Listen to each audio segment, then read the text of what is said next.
2024 het verander na 2025. Die wêreld, soos wat ons dit ken, het ook verander. Na wat hulle praat as 'n gevaarliker plek om in te leef. Statistieke sê vir ons, daar word nou gemiddeld 56 oorloë per dag geveg. Dis die meeste oorloë sedert die Tweede Wêreldoorlog. Die nuutste ontdekking wat hulle gemaak het met rekenaars, wys dat die nuwe chip wat hulle in rekenaars gaan insit, dat die vinnigste rekenaar maak wat ooit bestaan het. Dit oortref die huidige rekenaars by verre. Dit is ook so dat hulle dit wil verbind met AI, wat jy ken as Artificial Intelligence of kunsmatige intelligensie. My skoonseun werk op met rekenaars, hulle mense ook in diens, daagliks is hy, en hy sê vir my, pa, hierdie dinge maak my onrustig. Ek gee die wêreld 5 jaar kans, dan verwag hy dat daar verskriklike goed kan gebeur.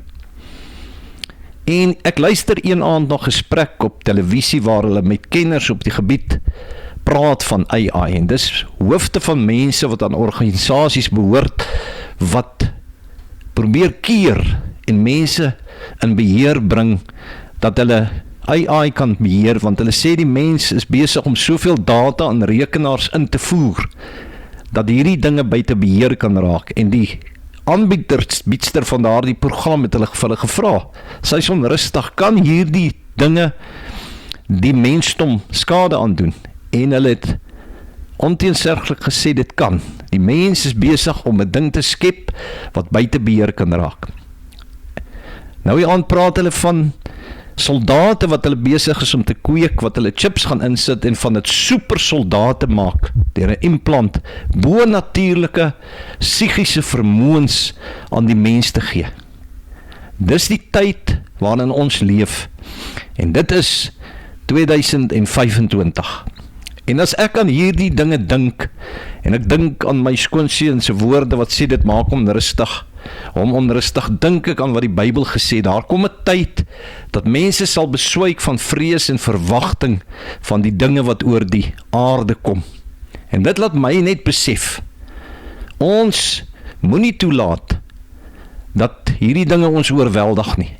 Ek moet in toewyding en groot geloof, in totale toewyding wil ek dit noem, na siel, gees en liggaam, ons oorgee tot die Here en ons geloof in God hou, dat ons geloof ons kan deurdra, en ons toewyding aan die Here ons kan deurdra. Ek verwag dan, kan ons regtig sien, hoe God vir ons kan deurkom, en hoe hy ons innerlik kan versterk, om ongeag omstandighede wat kom, en wat gebeur, sterk te kan staan.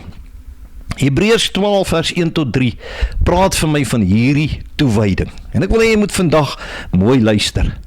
Die Bybel sê daar, en hy begin met ons liggaamlike toewyding. Hy sê ons oë, wat deel is van ons liggame, dis ons sintuiglike deel van die liggaam, moet gefestig wees op Jesus, die leidsman en volëinder van ons geloof. Jy weet, daar is soveel dinge wat ons aandag kan opvat en wat jou verwonderd kan laat staan. Weet jy, die Bybel sê in die Openbaring 12 en 13, wanneer die antichrist kom, sal die wêreld verwonderd agter hom aanloop, want hulle sal sien wat hy kan doen. Wat sê die Bybel vir jou en my?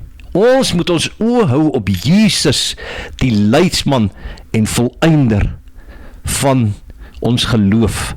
Anderster kan jy dalk ook verwonderd agter ander dinge aanloop. Die tweede ding in ons toewyding en ons totale toewyding is in jou gees. Die Bybel sê ons moet leef vanuit ons geloof in Jesus Christus. Hebreërs noem ons geloof in Jesus en Jesus die kruk van ons geloof. Dit is die kern van ons geloof. En wanneer hy van hierdie geloof praat wat ons in die Here moet hê, noem dit, wil ek het van dit praat, is die besondere geloof, daardie geloof wat jy uitgespreek het, toe jy Jesus aanvaar het as jou saligmaker en jy gered is. Daar is 'n onderskeid tussen algemene geloof, dit wat almal het. Selfs die duiwel het ook algemene geloof en die demone het dit ook. En tog sê die Bybel, hulle sidder. Nee, my en jou geloof in die Here Jesus Christus is 'n besondere geloof. En dis die geloof wat die Here wil hê, ek en jy moet hê. In die tyd wat kom, ons moet 'n Abraham geloof hê, ons moet die geloofshelde van Hebreërs 12, daardie geloof moet ek en jy hê. En dank God, dat hy help ons, dat ons geloof so besondere geloof kan word. En dank die Here vir die Heilige Gees wat daardie geloof vir ons laat wakker word. En dankie vir die Heilige Gees wat 'n bonus is, wat nog 'n gawe van geloof in ons kan werk. Kom ons hou, en dan die laaste stukkie waarby ek stil staan, wy jou siel aan die Here toe. Die Bybel sê in Hebreërs 12 vers 3, dink aan hom, dink aan hom, dink aan Jesus, vul jou gedagtes met hom. Ons kan nie ons oë sluit en ons ore toe stop vir wat besig is om te gebeur en vir wat aangaan nie, maar ons kan wel meer aandag gee en waak oor wat ons hoor en meer aandag gee aan die Here en wat hy vir ons sê. Pas op vir dit waarmee jy jou gedagtes vol kry en volhou. My vraag aan jong mense was verlede jaar hierdie woorde.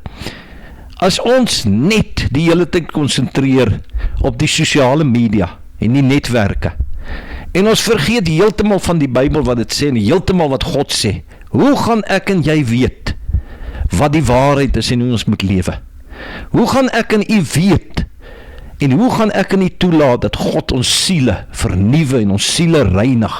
En hoe gaan ons anders sielkundig aan die Here toewy as ek en jy nie ons besig hou en Jesus die kern van ons gedagtes maak nie? Nou wat sê die Hebreërs 12 vir toe? Hebreërs 12 sê, nee, dink aan hom wat soveel vyhandigheid van sondaars deurstaan het, dat hy nie afgewyk het van dit wat hy gekom het om te doen nie. Nie afgewyk het, ongeag die swaar wat vir hom voorgelê het. Nie afgewyk het, ongeag die teestand wat hy van soveel vyande gekry het nie. Moenie toelaat dat die dinge wat kom, u afkry, die pad afkry van die Here af. Die staan by die Here. Maak 2025 jou jaar wat jy sê, ek gaan staan by die Here. Ek wy my toe. Sielkundig, liggaamlik en geestelik. Ek wy my totaal en al toe aan die Here. Ek bid vir u vir hierdie jaar. Kom ons vertrou die Here om ons te help. Kom ons bid saam. Onse wonderlike Here, baie dankie dat ons weet die tye 2024 het verander. 2025 het gekom. Die wêreld het ook verander. En dit verander van oomblik tot oomblik en dit het 'n gevaarliker plek geword. Vandag, Here, maar dankie dat ons weet, u verander nooit. En u maak ons sterk en help ons om in hierdie jaar ons toe te wy aan u, dat ons na ons siel en gees en liggaam ons totaal toewy aan die Here. En ons dankie daarvoor in Jesus naam. Amen.